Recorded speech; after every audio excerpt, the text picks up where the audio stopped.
When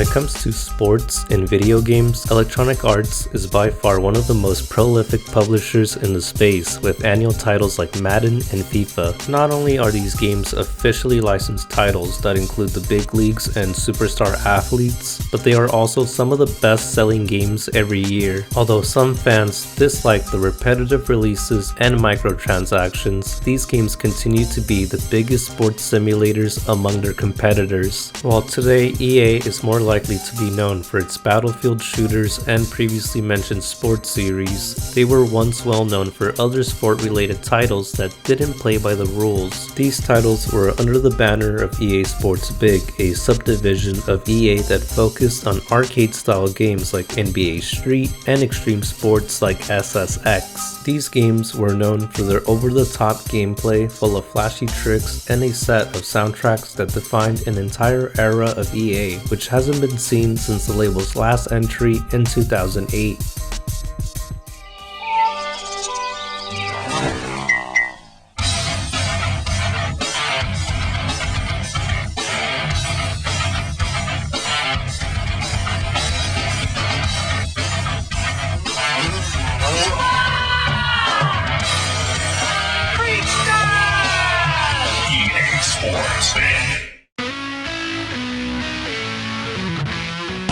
The positive reception of SSX helped launch the EA Sports Big label as the brand's flagship game and soon put multiple games into production to try to replicate that success. Games like SSX and NBA Street were some of the most popular titles under the banner, but early on there were a few others that didn't quite catch on. Some of these games included Sledstorm, Freekstyle, and Shocks, which swapped the snowboards for snowmobiles, motorcycles, and rally cars, but kept the arcade approach with a fast-paced gameplay. Looking at Freekstyle, it was essentially SSX but on wheels. It focused on freestyle motocross and actually featured real riders like the godfather of freestyle himself, Mike Metzger. Released in 2002, 2 years after the launch of EA Sports Big, Freekstyle attempted to do what SSX had done with snowboarding, but didn't quite receive the same reception due to issues like rubber banding and difficulty. These complaints can be annoying at first, but after warming up, Freekstyle has its high points thanks to a fast sense of speed, sick tricks, and a metal soundtrack that makes it a wild ride.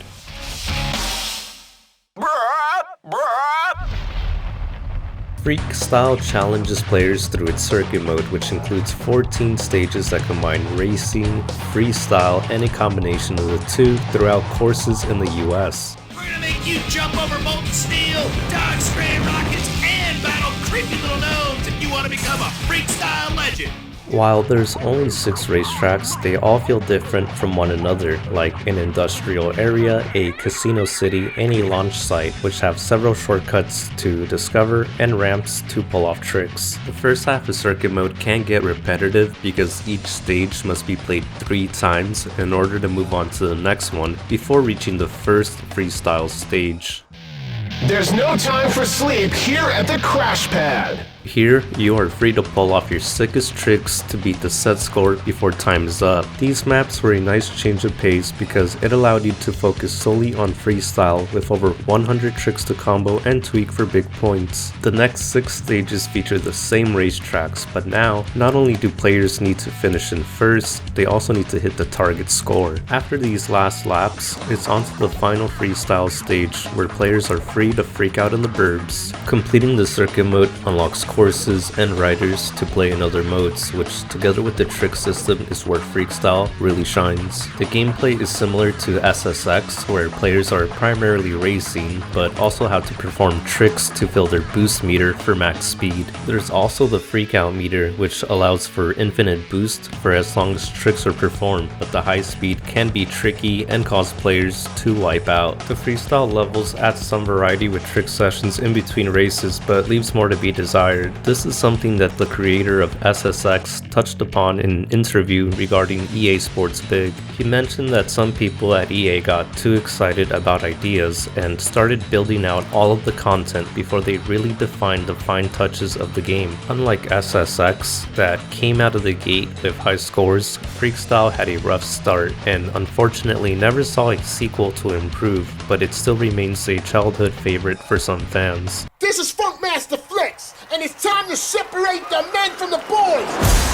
This is the one y'all been waiting for. You ready to street fight? You want to street fight? Come on. You ready? Come on, go get it. This is what it's all about, people. I'm saying it's time for Def Jam. In between all the snowboard and street ball games, EA Sports Big also delivered one of the best wrestling games that wasn't based on a wrestling franchise. Released in 2003, Jam Vendetta successfully brought together the worlds of wrestling and hip-hop into a video game where street beef was settled in the ring. It wasn't the first video game about hip-hop, but it is by far the most notable one to incorporate the genre thanks to its soundtrack and roster of rappers from Def Jam Records. Think you ready for this? Better pack your bags, punk. I'm gonna smack your head off your shoulder. I'm a ghost, man. I can't get broke. Y'all really think this cat can handle the dog?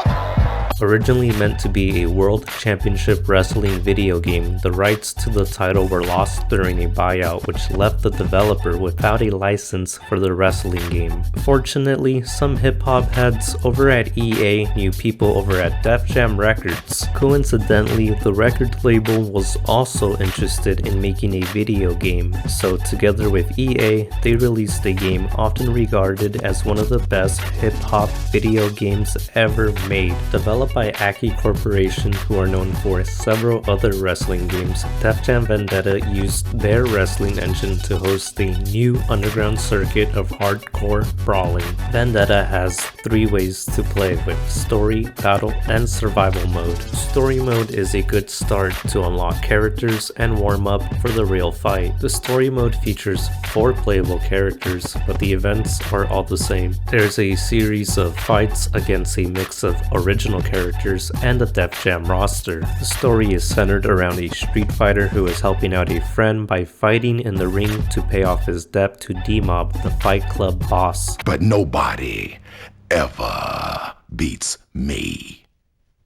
Inside the ring, players have a variety of light and heavy attacks to wear out opponents to either win by submission, pin, or knockout by blazing move. These are special moves that can be used when the meter is full and can knock out opponents with low health. The special moves and other details like dialogue and outfits were suggested by the Def Jam rappers during development. Despite Def Jam's involvement, only 12 of the 40+ characters are rappers, but there's still a solid selection of heavy hitters. Hey yo, this is DMX, Keith Murray, Dead Arm Nori. What's up, it's Christina Milian. What's up, baby? It's your boy Face Mob in the house. Ashy Knuckles Capone, Tony Starks, Ghostface Killer, Funk Flex, Bill C to get a hunt. What's up? This is Ludacris. Batman, baby. Check me out. Check me out. Check me out. Check me out. Check this out, man.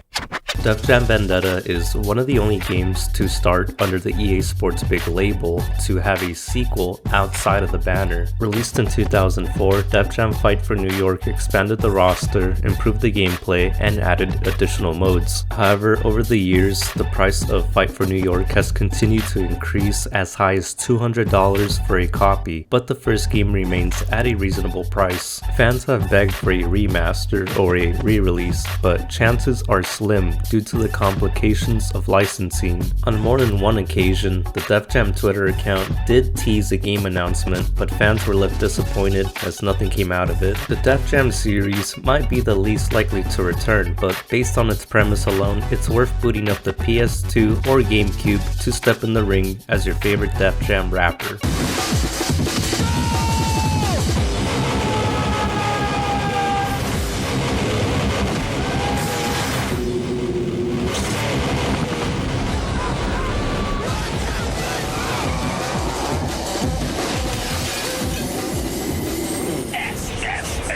The most important EA Sports big title without a doubt is SSX, which is the one that started it all. The SSX series started its run as a launch title for the PS2 in 2000. It stands as one of the highest rated games on the PS2 thanks to its track design, smooth gameplay, and dynamic soundtrack. This is gonna be very, very interesting. A sequel, SSX Tricky, was quickly released in 2001 and refined the gameplay with the introduction of the iconic Uber tricks. These special moves are extreme tricks that are risky but give a big boost and are worth more points. The series momentum continued with the release of SSX 3 in 2003, which made the biggest improvement by adding an open world environment to explore. After the third game, SSX never reached the same heights again, but it did attempt a few more runs before going dormant.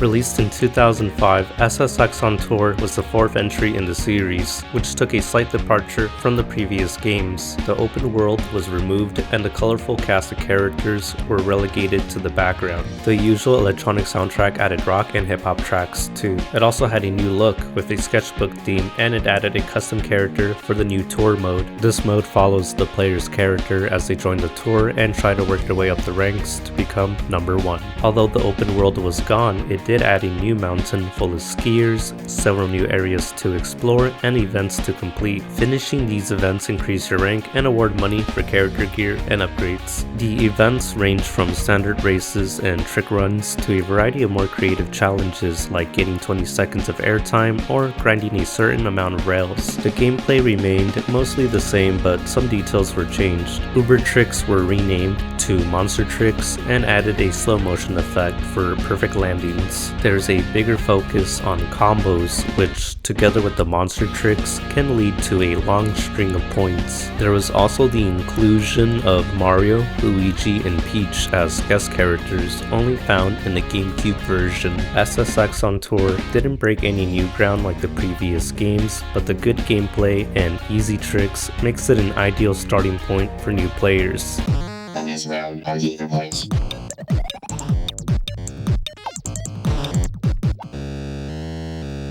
If EA Sports Big were to ever return with a game, it could most likely be SSX. The series alone launched an entire subdivision of games that made EA well known to players outside of the sports circle. While not everything that came out of the label was as well received as SSX, there was a lot of creative output during the label's time. Although SSX did see a reboot in 2012, it wasn't an EA Sports Big game anymore, but it showed that EA still had some interest in these titles.